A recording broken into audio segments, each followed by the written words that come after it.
Do you like reading? Me too! My name's Rachael and this is my reading room. Come on in!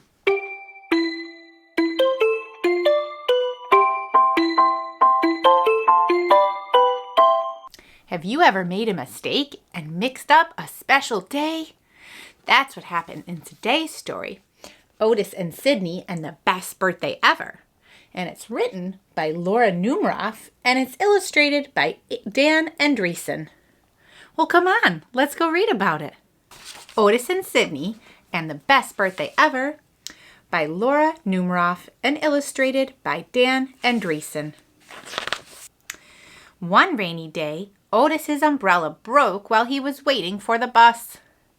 Sydney invited him to share his.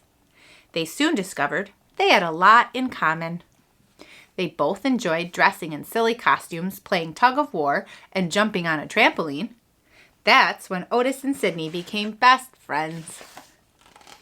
Otis taught Sydney how to play his accordion, and Sydney taught Otis how to play his harmonica. They loved making music together. Every year, they gave each other a birthday party. But this year, Otis wanted to do something special. He'd have a surprise party for Sydney. Otis would invite all their friends over. They would hide, and when Sydney got home, they'd all yell, "Surprise!" Then they would do lots of fun things.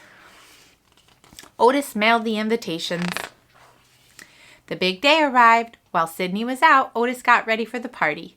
He decorated the house with the balloons, baked a birthday cake, brought costumes down from the attic, and got out the harmonica and accordion. Then he waited for all the guests to arrive. He waited and waited and waited. Where is everybody? He worried. Suddenly, Otis realized that he had gotten the date wrong on the invitations, but it was too late. Otis heard Sydney coming up the stairs, so he ran behind the couch to hide.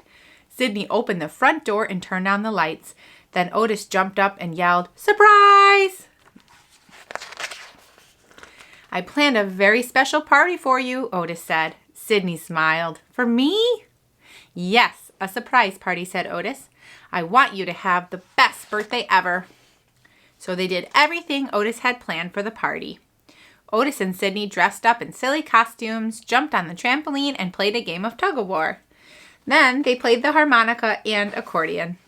Soon it was time to open presents. Otis handed Sydney his gift.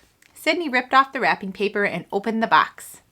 Inside was a bow tie. Sydney put it on. "Thank you, Otis," he said. Then Otis brought out a big chocolate cake.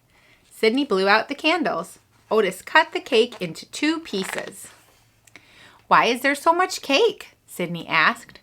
"Well, I invited all our friends to the party, but no one came," Otis said. "What happened?" Sydney asked. "I got the date wrong on the invitations. I wanted this to be the best birthday ever," Otis said sadly, "but instead I ruined it."